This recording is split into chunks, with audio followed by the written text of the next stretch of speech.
I found my master's horse first, and that was how I knew he was dead, or near enough to it that the distinction hardly mattered.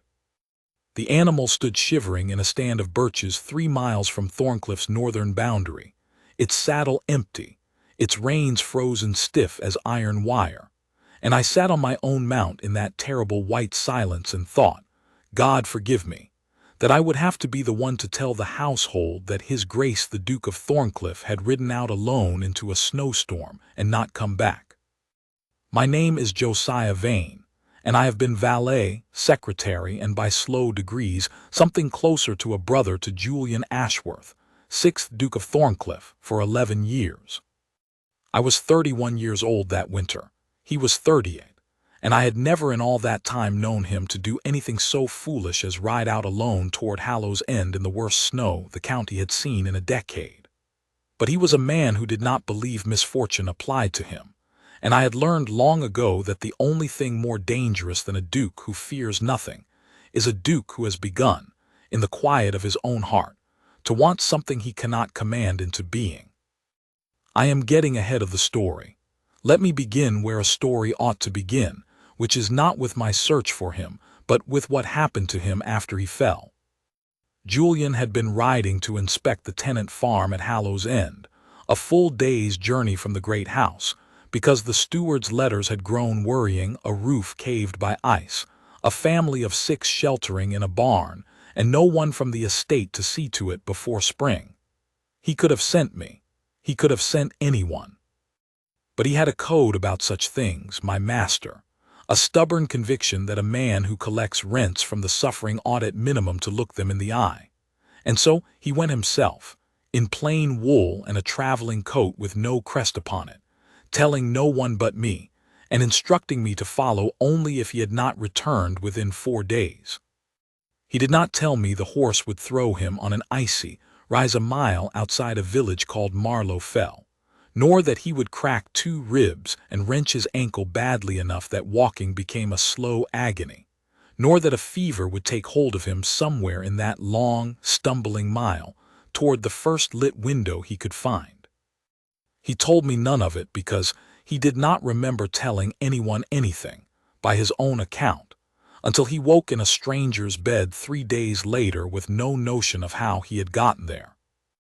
The window he found belonged to an apothecary shop, and the hand that opened the door to him belonged to a woman named Eleanor Pryor.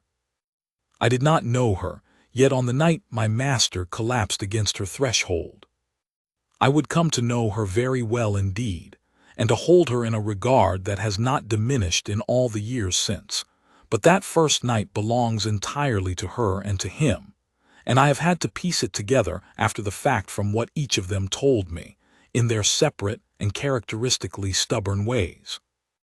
Eleanor had been grinding willow bark by candlelight when the knock came, if knock is the word for what was really a body striking the door and sliding down it.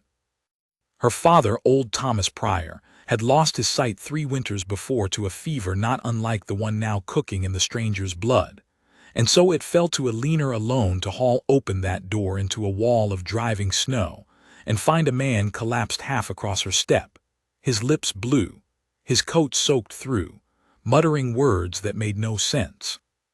She did not scream. She did not run for help that did not exist, in a village where the nearest physician was 9 miles off and unreachable in such weather.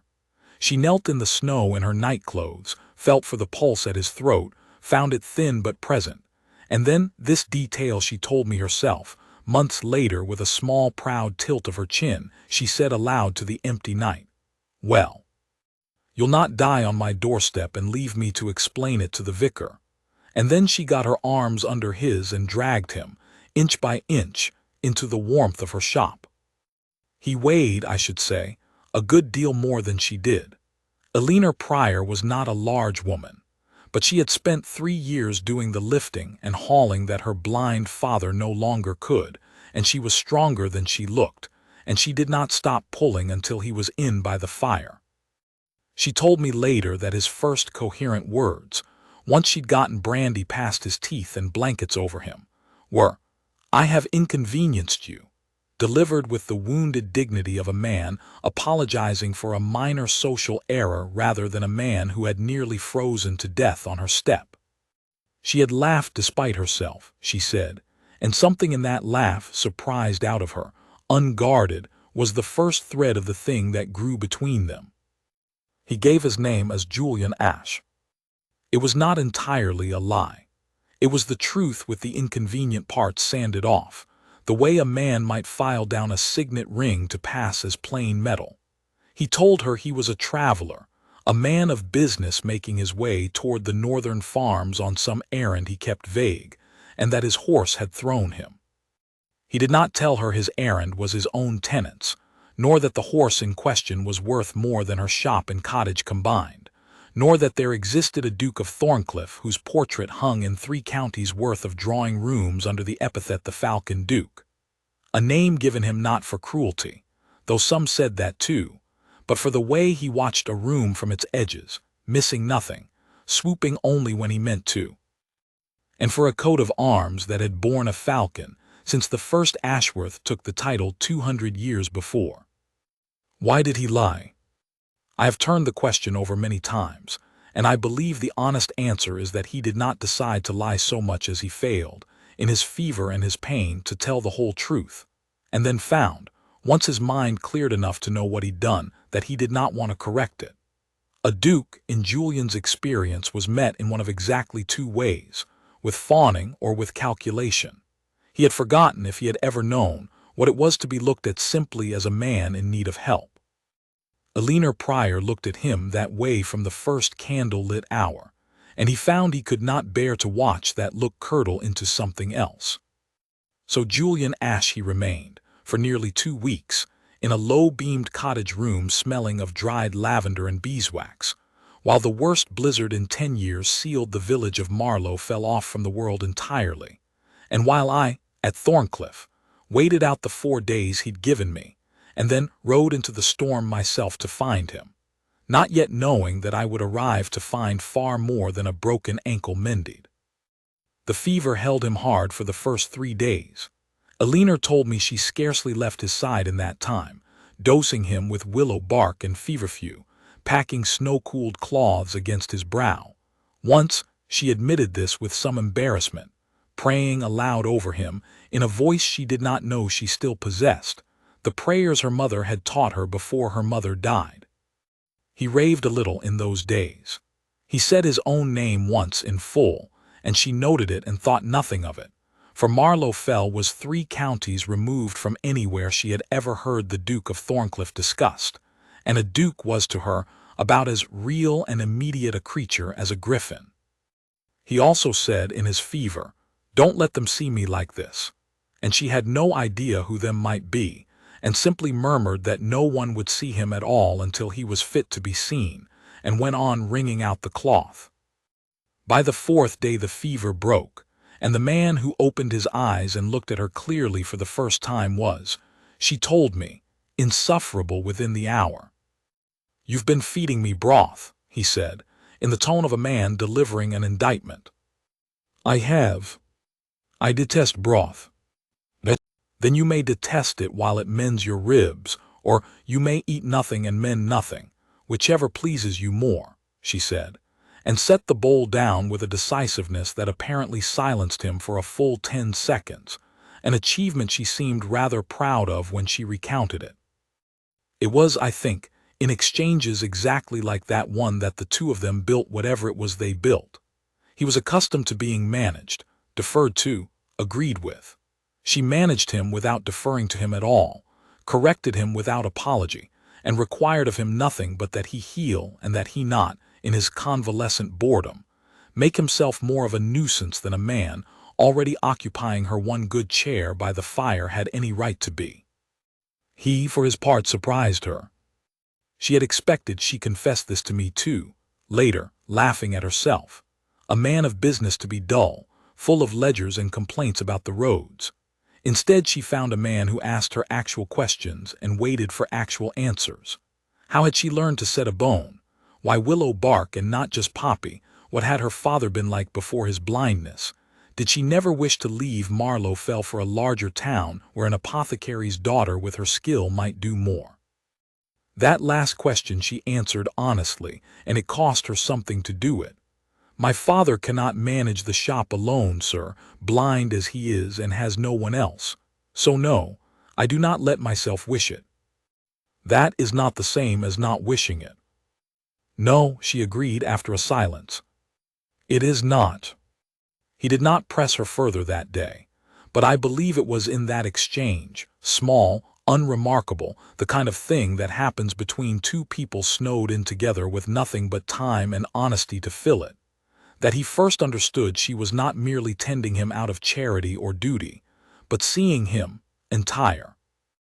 In a way almost no one in his life had troubled to do since he'd inherited the title as a young man of 26, and watched every subsequent conversation reorganize itself around his rank.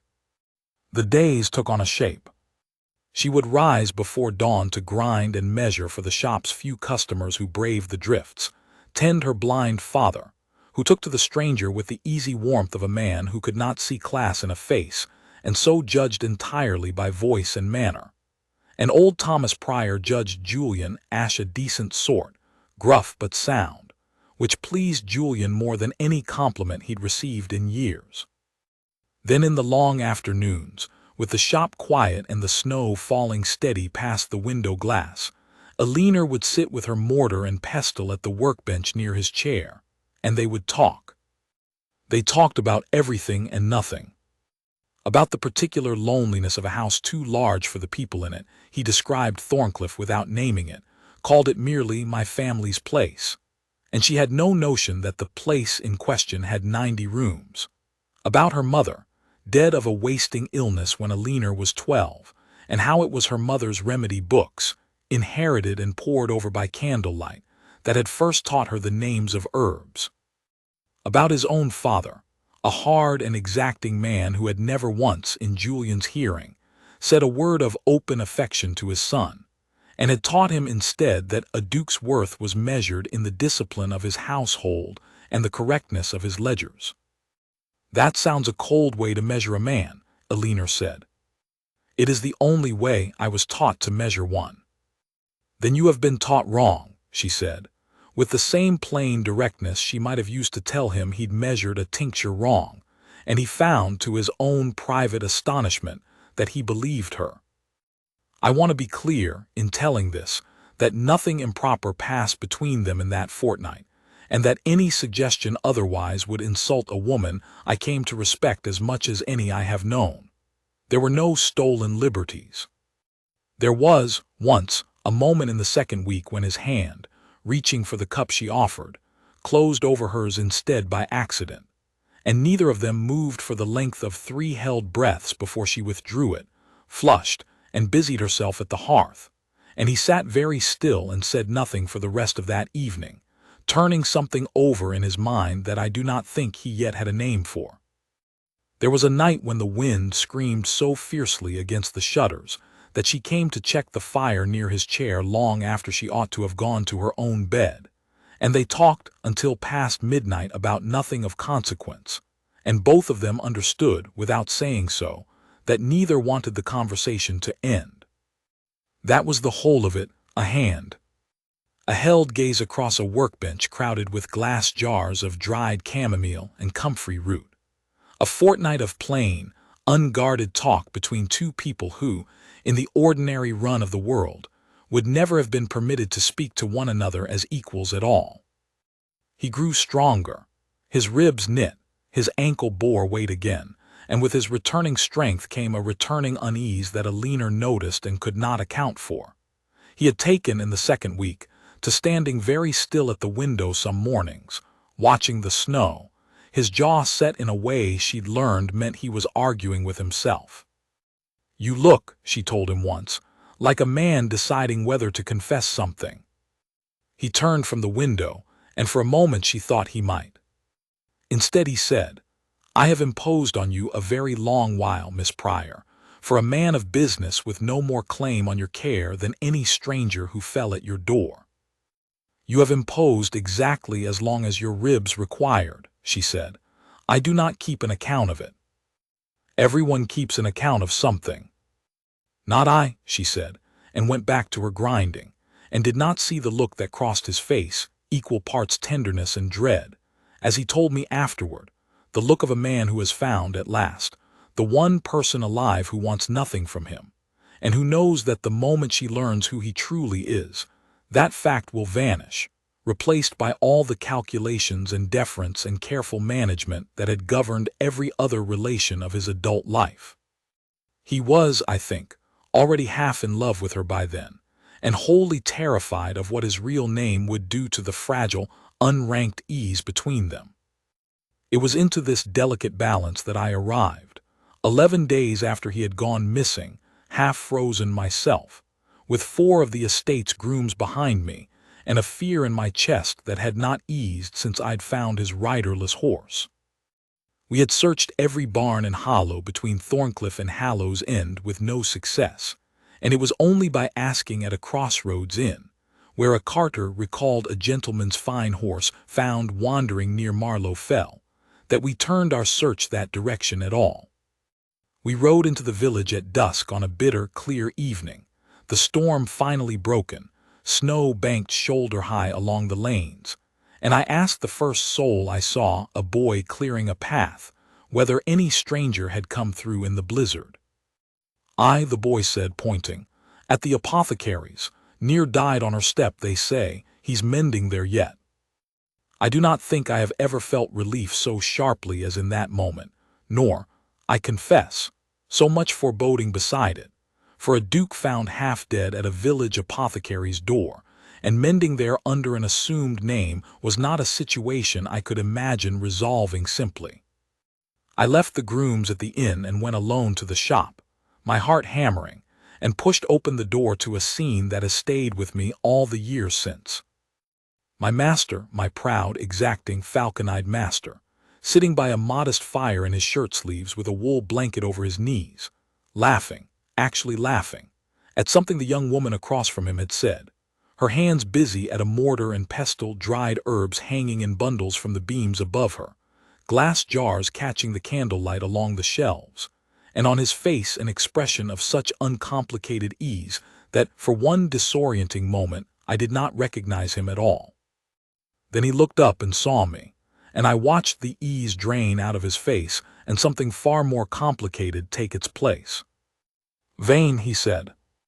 Eleanor's head came up at the name, and I saw her gaze go from him to me and back, quick and sharp, a woman accustomed to reading a room for the things it was not saying aloud. "Your Grace," I said and bowed, because 11 years of habit does not break for convenience, and because some part of me, I will own it, wanted her to hear it plainly, wanted the truth out before he could soften it into something more palatable. I have never seen a silence so total as the one that followed those 2 words in that small, herb-scented room. Eleanor set down her pestle very carefully, as though a sudden movement might shatter something. "Your Grace," she repeated, quiet, testing the shape of it. Her eyes had not left his face. "Julian Ash." "Eleanor." "Is there," she said, and her voice, though soft, had gone very steady, the voice I imagined she used when setting a bone that had to be set correctly the first time. "A Duke of Thorncliffe, sir." "Yes." "And are you he?" "Yes," he said again, and had the grace, whatever else might be said of him, not to look away from her as he said it. She stood then slowly, smoothing her apron with hands that I could see were not quite steady despite the calm in her voice, and looked at him a long moment, not with the awe or the sudden deference he had so plainly dreaded, but with something colder, more wounded, and to my mind entirely fair. 11 days, she said. 11 days I have sat in this room with you, sir, and asked you what you thought and what you'd known and what your father was like, and you let me believe I spoke with a man of business. I did not mean. I do not much care what you meant." Her chin lifted. "I care what you did. You let me nurse a duke and think him a common traveler, and I do not know, standing here now, which parts of these 2 weeks were true and which were performance for a woman you thought beneath the trouble of honesty.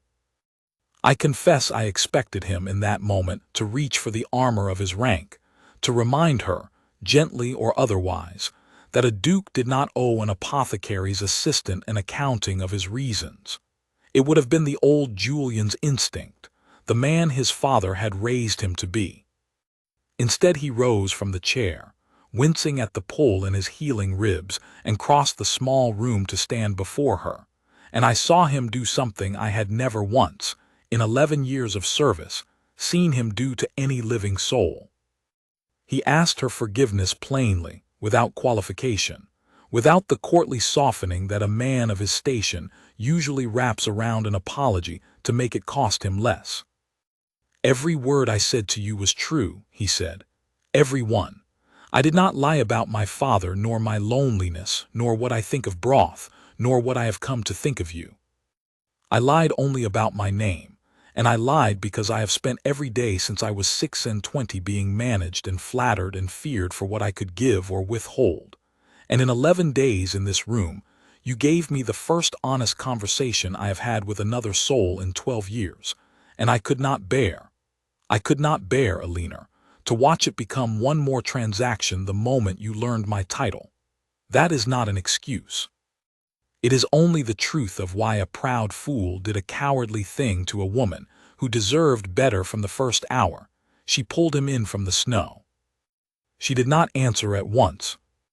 I stood by the door feeling entirely superfluous and entirely unable to leave. And old Thomas Pryor, who had come shuffling in from the back room at the sound of raised voices, stood listening with his sightless eyes turned toward them both, his face unreadable. "You are still a stranger to me," Alina said finally, "whatever your name is." "Then let me not be one," he said. "Ask me anything you asked Julian Ash. I will answer as the Duke of Thorncliffe, and you will find the answers do not change." It was, I think, exactly the right thing to say to her, though I doubt he calculated it. He was not, whatever his enemies claimed, a calculating man where his heart was concerned, only a guarded one. Alina Pryor was not a woman to be won by grand declarations, or by rank laid bare like a trump card. She was a woman who wanted to know that the man before her fire and the man now standing in it were the same man, and his answer gave her exactly that and nothing more. Still, she did not soften all at once, and I respected her the more for it. "I have a shop to run," she said, "and a father who needs me, and a village that has never had cause to think of dukes as anything but a name in a rent ledger. I do not know what you imagine happens now, your grace, but I will tell you it is not so simple as you riding back to your fine house, and I to my mortar and pestle, as though these 2 weeks settle themselves into a pleasant memory." "I do not imagine anything so simple," he said. "I imagine, if you will permit it, staying in this village until my ankle and my conscience both allow me to leave with honor, and calling on you properly, as myself, for as long as it takes you to decide whether the man in that chair for 2 weeks was worth the lie that brought him to it." I watched her weigh that. I watched, too, old Thomas Pryor's face relax by degrees, and I understood that whatever judgment he had already formed of the stranger's voice and manner, he was inclined to trust it still, title or no title. "You may call," Alina said at last, "as a traveler still recovering his strength, and nothing more presumed than that. I will not have the whole village imagining itself in a fairy story before I have decided anything at all." "Nothing more presumed than that," he agreed, and I saw, beneath the solemnity he was working hard to maintain, the unmistakable relief of a man who has been given far more than he feared he would get. I will confess that I stayed in Marlow far longer than my duties strictly required, in part because my master would not leave, and in part because I found myself, against every instinct of professional discretion, rather invested in the outcome of the thing unfolding in that little apothecary shop. The village, once word got about, and word always gets about, in a place small enough that every soul knows every other soul's business, took the revelation about as one would expect. There was gossip, some of it unkind, the sort that assumes any duke's interest in a tradesman's daughter must end in ruin rather than marriage. Alina bore it with the same steady dignity she brought to everything else. When the miller's wife made a pointed remark in the shop one morning about girls who set their caps at gentlemen above their station, Alina merely finished weighing out the woman's purchase of dried mint, handed it over with correct change, and said, "I did not set my cap at anyone, Mrs. Cobb. I opened my door to a dying man in a snowstorm. If that is now a sin in Marlow Fell, I confess I do not recognize the village I was raised in." Mrs. Cobb had no answer for that, and took her mint and went, and I heard from the baker's boy that the story of Alina's reply went round the village faster than the original gossip had. Julian, for his part, did exactly as he had promised. He did not descend on her with carriages and jewels and the full weight of his consequence, which I think would have frightened her off entirely, and rightly so. He called on foot, leaning still on a stick for the ankle, and sat in her father's kitchen, and helped clumsily at first to Alina's poorly disguised amusement with the grinding and the labeling of tinctures, and let old Thomas talk his ear off about weather and crops and the price of salt, and made himself, in short, useful and present in a way no duke of my acquaintance had ever troubled to be anywhere. There was an afternoon, perhaps 10 days after the reveal, that I think marked the true turning of things between them, and I was fortunate, or perhaps unfortunate, for I felt every inch the intruder to witness a portion of it, having come to fetch my master for a matter of estate correspondence that could not wait. I found them in the shop, the shutters open to a bright, hard winter sun on new snow, and Alina was showing him how to properly crush dried lavender without bruising the oil out of it too soon, her hand over his on the pestle, guiding the motion, and neither of them was speaking of lavender at all, if the color in her cheeks was any indication. "You are hopeless at this," she was saying, laughing. "I have never in my life had to grind anything with my own hands. I have people for that." "You have people for everything, I imagine." "I did," he said, and something in his tone made her look up at him properly. "I am beginning to think I would rather have fewer people and more moments like this one." She did not answer in words. She only held his gaze a moment longer than propriety strictly allowed, her hand still resting over his on the pestle, and I saw him lift his other hand slowly, as though asking permission with the deliberateness of the motion, and brush a strand of hair back from her face where it had escaped its pins, and let his fingers rest briefly against her cheek. It was the smallest touch imaginable. It was also, I understood watching it, the moment the last of her guardedness gave way, and I withdrew from the doorway before either of them noticed me, and stood outside in the cold a moment longer than necessary, feeling I had witnessed something too tender for an audience, even an audience of one devoted servant who wished them both nothing but happiness. I will not pretend the courtship that followed was without its difficulties. There is a great deal of machinery that attends a duke's life, estates, tenants, obligations of Parliament and society that do not pause for a man's private happiness, and Julian was obliged within the month to return to Thorncliffe to attend to matters that had piled up in his absence and his convalescence both. He did not want to go. I have rarely seen him so reluctant to do anything, this man who had once ridden alone into a blizzard without a second thought for his own safety. 2 weeks, Alina said to him, the morning he left, standing in the cold with her shawl wrapped tight against the wind. "You were a stranger to me, and became the truest friend I had ever had. I do not think a few months' distance will undo that, your grace, if it was real to begin with." "It was real," he said. "It is real, I will write." "Then write plainly," she said, "as Julian Ash wrote, and not as a duke composing a state paper, or I shall know the difference and think less of the letters." He laughed, a real laugh, unguarded, the kind she had first drawn out of him by the fire, and promised, and kept the promise. I know because I carried a good many of those letters to the post myself in the months that followed, and I carried her replies back to Thorncliffe, and I watched my master's face when he read them, and I have never seen a man look less like the Falcon Duke that half the county feared and the other half flattered, and more like simply a man in love. He did return to Marlow Fell, more than once that spring, and each time the village grew a little more accustomed to seeing a duke's carriage at the crossroads and a duke's boots tracking mud into the apothecary shop, and a little less inclined to gossip about it, for Alina's steady dignity in the face of every whisper had, by slow degrees, worn the whispers down to nothing.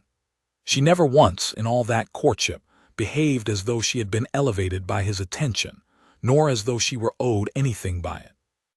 She continued to run the shop, to tend her father, to grind and measure and dose the village's ailments exactly as she had always done.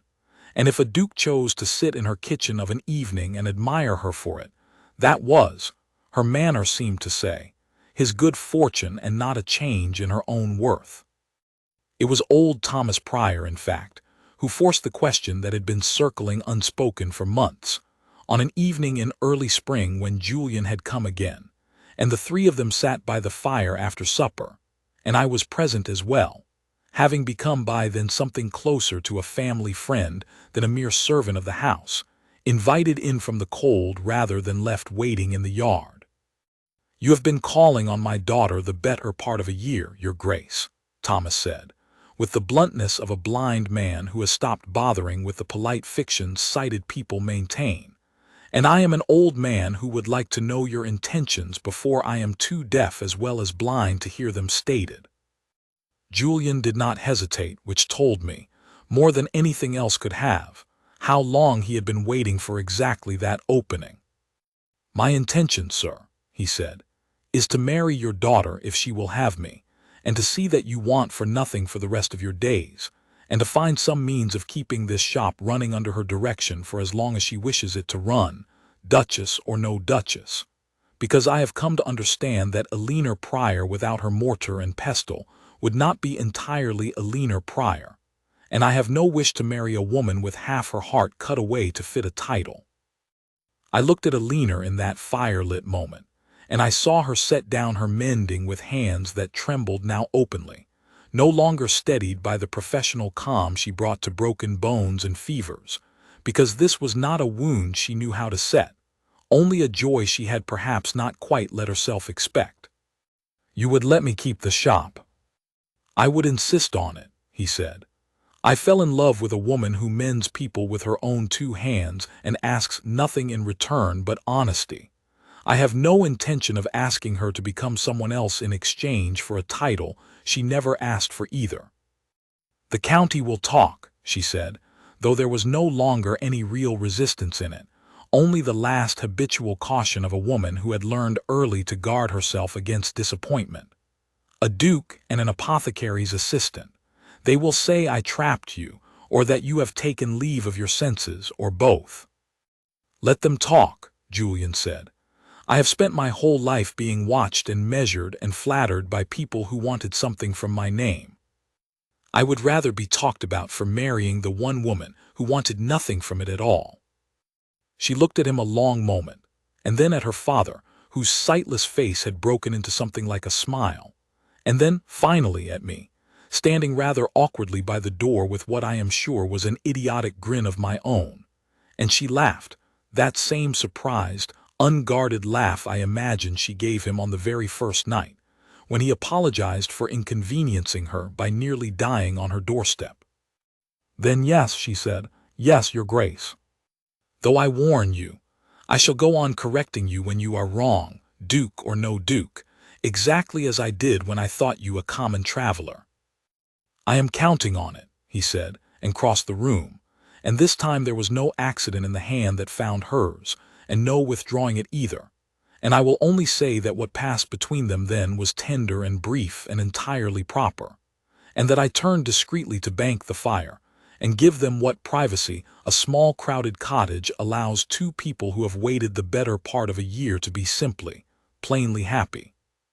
Before the wedding, though, there was the matter of Thorncliffe itself, and the two dowager aunts who governed its drawing-room with the fierce, proprietary vigilance of women who had buried their own husbands, and considered the family's remaining dignity theirs alone to protect.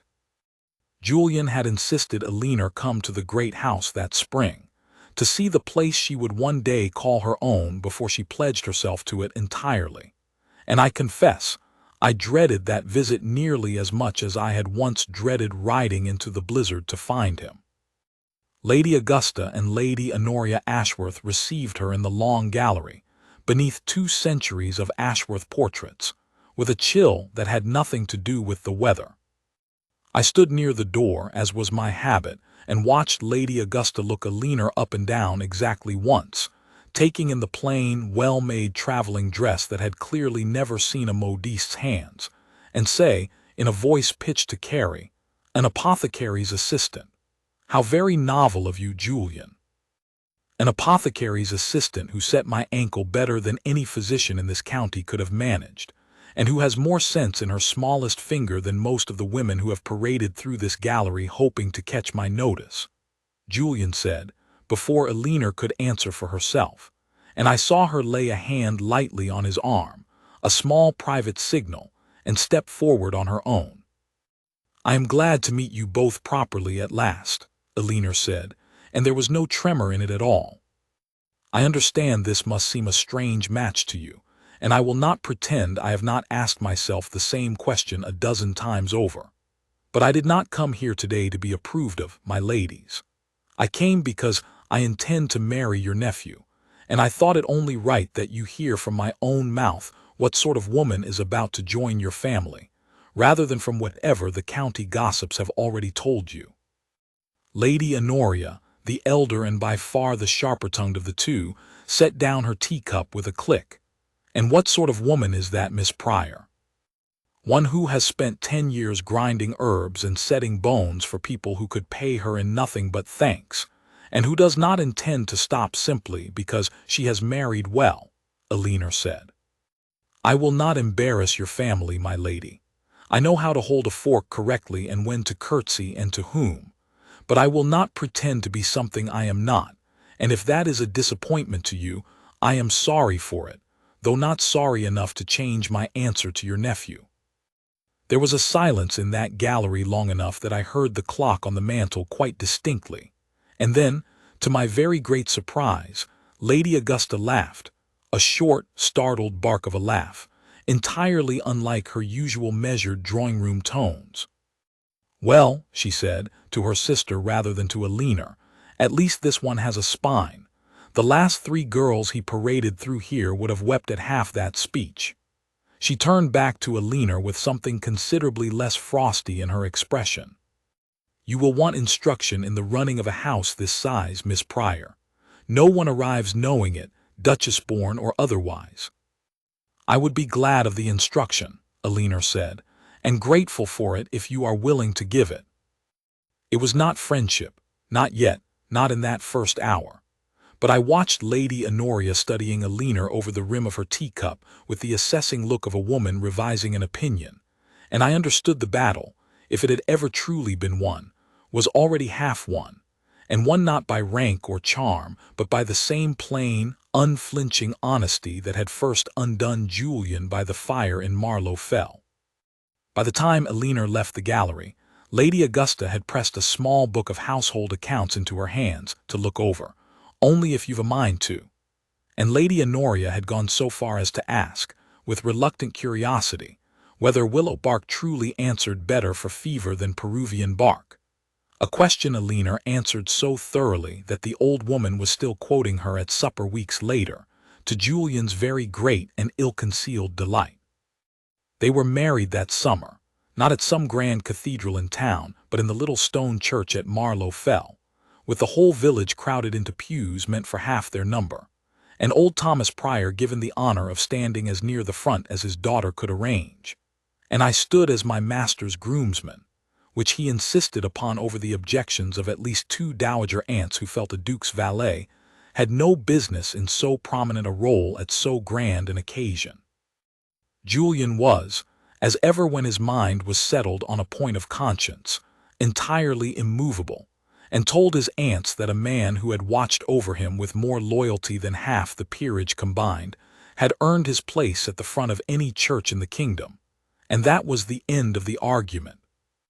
Mrs. Cobb, the miller's wife, attended too, seated near the back in her best bonnet, and wept as openly as anyone in the building when a leaner came up the aisle on her father's arm, old Thomas guided by a hand at his elbow and counting his steps under his breath, his sightless face turned toward the murmuring crowd as though he could see every face in it by the warmth of their attention alone. Afterward, at the wedding breakfast laid on trestle tables in the churchyard, Mrs. Cobb pressed a jar of her own damson preserves into a leaner's hands and said, with the gruffness of a woman admitting fault without quite managing the words for it, "I dare say I spoke out of turn, some months back, about girls and their caps. I hope you'll not hold it against an old woman who ought to have known better than to doubt what was plain as day in front of her." Eleanor only embraced her and thanked her for the preserves, and made a point, in the years that followed, of stopping at the mill whenever she rode through the village. A dozen village children, whose coughs and bruised limbs Eleanor had tended for years, lined the churchyard path with summer flowers gathered from every hedge for a mile around, and one small girl, the miller's own granddaughter, broke from the line to press a single battered daisy into Eleanor's hand before darting back, red-faced, to her mother's skirts. Eleanor kept that daisy pressed in her mother's old remedy book for the rest of her life, tucked among pages of faded handwriting on fevers and simples, treasured beyond anything that came out of Thorncliffe's considerable coffers. Julian, for his part, astonished the whole gathering by insisting the wedding breakfast include not merely the gentry of the district, but every tenant family from both Thorncliffe and Hallow's End, the very farm whose ice-gaved roof had first sent him out into the storm that changed the course of his life. He stood that afternoon with a cup of cider in his hand, talking crops and weather with tenant farmers who a year before would never have dreamed of exchanging a word with their duke beyond a bow, and I watched Eleanor watching him, her face soft with a satisfaction that had everything to do with seeing the man she loved become, at last, entirely himself before the whole world, with no name left to hide behind and no wish left to hide at all. Eleanor kept the shop, exactly as promised. She divided her time between Thorncliffe and Marlow Fell for the rest of her father's life, and after he passed, peacefully, some years later, in a bed at Thorncliffe itself, having grown fond of the great house's quiet in his last winters, she kept the village shop running still, under the care of a girl she trained up herself, and rode over from the great house twice a week to see to it personally. Because she had told her husband on their wedding night that she would not be a duchess who forgot what her own two hands were for, and he had told her he would love her a great deal less if she had been anyone who could.